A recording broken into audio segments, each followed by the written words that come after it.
So, Kemi Badenoch, you've met with a group of survivors from Oldham and Rotherham. What did they tell you? It was quite shocking. They told me about their experiences with the rape gangs, but the most shocking thing was how they had gone to the authorities multiple times, to the police, and in one particular case, the police actually handed her, a 12-year-old, into the hands of abusers. And that, I think, is extraordinary.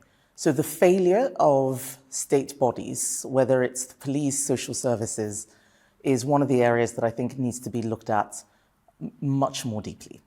And that will come as part of this national inquiry that you're calling for. Yes. And today, Martin Cox, who's the Conservative leader of Bolton Council, he said that his party, your party, made a terrible mistake in not calling for or introducing a national inquiry when in power. Do you agree? So I think we thought the inquiries that we had started would be enough.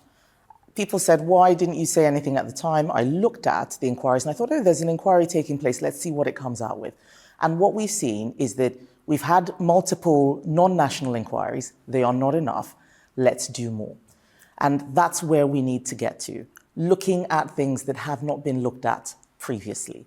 And my view is that there are a lot of people who have to give an explanation for why they failed a lot of these young girls. And also, we need to make sure that this is not happening again. One of the things that the young women in there told me is that they think it is still happening, that they have parents contacting them now who are saying, this is happening to my daughter. So that means the problem is not solved. And it's not about, lots of the recommendations from previous inquiries, which ended up not even looking deeply at grooming gangs. But the other thing that I think is needed is looking at cultural issues.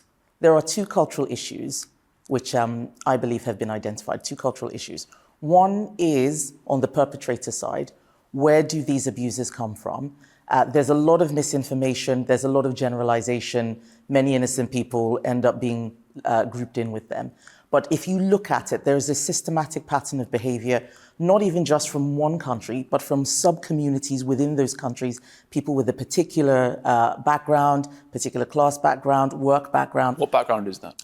People very, very poor sort of peasant background, very, very rural, almost cut off from even the home origin countries that they might have been in. They're not necessarily first generation. The jobs that they were doing, taxi drivers, jobs which allowed them to exhibit this predatory behavior. But that's just one side. There's a second cultural issue, which is the culture of silence, the culture of computer says no, the culture of move along, nothing to see here, the culture of this is not our problem, which is on the side of the state. A national inquiry needs to look at the two cultural issues at the same time. There are some places where when people behave in that way, a mob turns up and burns their homes down. And then they know that they can't do that sort of thing. What, for me, is most extraordinary about this case is that clearly these people thought that they could get away with it. That is the thing that we should be looking at. Why did people think that they could do this and get away with it? Because if they didn't think they would get away with it, I'm quite sure we would not be seeing the numbers that we're seeing now. And I'm not afraid to look into this. I don't care what people call me, whether they say I'm jumping on a far-right bandwagon or I'm just doing it for politics. This is something that I've been talking about for a while. I said it in my big leadership speech. This was something I wanted to look at. And as we saw last year with the post office inquiry, sometimes when politicians are talking about things, it isn't until the public take a specific interest that we can really get going. That happened last year with the post office after the drama. I think this is happening again with the rape gangs. And let's, as politicians across all parties, look into this issue. Now, the response to your demand for a national inquiry from the government has been to say, as you've pointed out, we've already had an inquiry. They say that the independent inquiry into child sexual abuse in 2022 was sufficient. But your own MPs, including, say, Neil O'Brien, have pointed out that ICSA didn't even look at the grooming gang scandal in any specific investigation. Exactly. You agree with that they only looked at 6 areas, not, say, the 50 that GB News has found this going on? Yes, geographically, they didn't look at everywhere, but they also looked at so many other things that the rape gangs, the grooming that was taking place ended up being a very small part of those inquiries. That was not my understanding of what had been commissioned.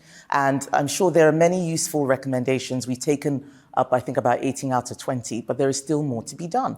One of the things that we did do after the ICSA inquiry was set up a gangs task force, and they found 550 perpetrators that had not been caught. That shows that there is still work to do.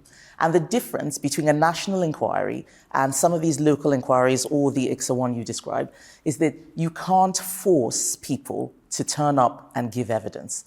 And that's why a statutory public inquiry, a national inquiry, is helpful. The problem with ICSA, though, wasn't that it just couldn't compel people to come. It didn't even look in the right areas in the first place. I mean, this happened under Conservative leadership. Do you accept that the Conservatives failed to focus ICSA? That even though all this revelation was coming out about it, looking at St Helens and Warwickshire, not say Birmingham and Bradford or Rotherham, this should have been told of them. They should have been, you have to look at this. I think the previous government was trying to depoliticize it. We had an independent, the first eye in ICSA is independent. When you have an independent inquiry, you can't always control what they do. But the fact is, Conservative Party is now under new leadership, my leadership. And as I did, whether it was with getting justice for postmasters, whether it was stopping rapists from being put in women's prisons, rapists pretending that they were women when they obviously weren't, fully intact men, whether it was stopping mostly gay autistic children from being sterilized under the cover of trans when they needed different help, I don't keep quiet when I see something that's going wrong. I am now the leader of the Conservative Party. We're going to be doing things differently. This is an issue I personally care about. I have been a young girl, I've been a young woman, I have 2 daughters. This stuff terrifies me, knowing that it is still happening and no one is doing anything about it. If I don't do something about it, then who will? Because the government wants just to carry on the way we were going. We've seen that that wasn't enough. We should all get together, all parties, and sort this together. Earlier this afternoon, Sarah Champion, the MP for Rotherham, she's come out in favour now of a national inquiry, despite voting against one last week. What would be your message to the other Labour MPs who may, like her, have been considering over the weekend breaking with the Labour Party and Sir Keir Starmer and backing now an inquiry? I would say that this is not about us politicians. It's not about your party whip or what Keir Starmer wants to do. This is about those victims who deserve justice, the survivors who deserve justice, about making sure that every single perpetrator we can find is caught and brought to justice, and those who failed in their duty to protect children are held to account and exposed. And an inquiry means that they have to come out and explain what they did or what they didn't do, and then the truth will out. This is about getting the truth, and everybody should stand for that. Over the weekend, it was revealed that many of the councils in areas where these abuse gangs have been operated had adopted an Islamophobia definition that said referring to Asian grooming gangs was a form of racism. Do you think that any council adopting that approach is silencing dissent, silencing whistleblowers and survivors? I think that if you adopt that definition, you are allowing silence to prevail. That definition is not right. It's not right for this country. We have freedom of religion in this country. We do not have blasphemy laws. We do not have, we have free speech in this country. We do not have anyone using religion as a cover for illegal activity. And we are not going to allow a culture of silence to prevail, allowing people to get away with things because there's political correctness or whatever sort of identity politics means that you can't call out behavior. And it doesn't matter who is doing it, what their identity is. We need equality under the law in this country. There's no special treatment for any special group or for any different group. We should all be treated the same. And if people are doing things and they come from a particular group, that should be exposed. And that means that it is actually easier for people of that community to speak out. One of the main concerns I've heard from survivors over the years covering this is that all too often their perpetrators just aren't deported. They are foreign nationals or dual nationals. They commit these heinous acts of abuse, but nothing happens. Now, in 2012, one man, Curry Ralph, a ringleader in Rochdale, he was convicted of being an abuser, but he used ECHR and human rights legislation to avoid deportation. Does that concern you, that that happened under the Conservatives? And would you try and change the law to ensure that all grooming gang offenders are deported? We need to do everything we can to make sure that offenders are deported. I think it's absolutely disgusting that foreigners can commit crimes in our country and get away with it, and there is no sanction, or where there is sanction, they're still allowed to mingle in the communities where they've committed these crimes. If the ECHR is the problem, that needs to be fixed.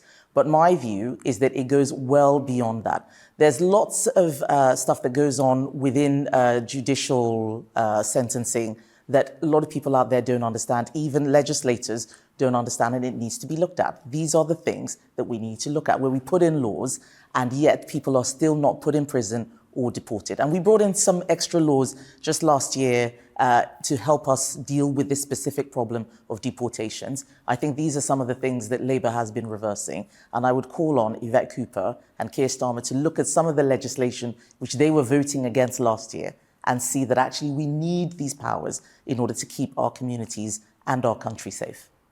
In the debate at PMQs last week, you raised the concern that politicians could be implicated in the cover-up. Do you think that might be behind part of the reason why the Labour Party is resisting this investigation? Well, it's certainly something that we have to look at. I don't understand why, when there is so much support, even from their own MPs, Andy Burnham is another person who said we need a national inquiry, Paul Waugh, Sarah Champion, Dan Carden, more and more people are coming out on the Labour side. And we cannot have a culture of fear. I am not afraid. The Conservative Party is under new leadership. What we did before to tackle it is clearly not enough. We need to do a lot more, and Labour needs to get on board with that. And if they don't, I think that they will have very serious questions to answer from the electorate when the time comes. One more question. You've met a few survivors today. Yes. What would be your message to the many thousands of survivors of these appalling gangs around the country who may be quite terrified, frankly, of this debate restarting in the country and nervous about what could be happening next? My message to them would be that I know many of you will be nervous. I know many of you will be afraid. But having spoken to some of you, I know that you want justice and you feel let down that the people who should have looked after you did not look after you, and that needs to change. And I'm going to do everything, and the Conservative Party is going to do everything to make sure that you get justice. Okay, Badenoch, thank you very much. Thank you, Charlie.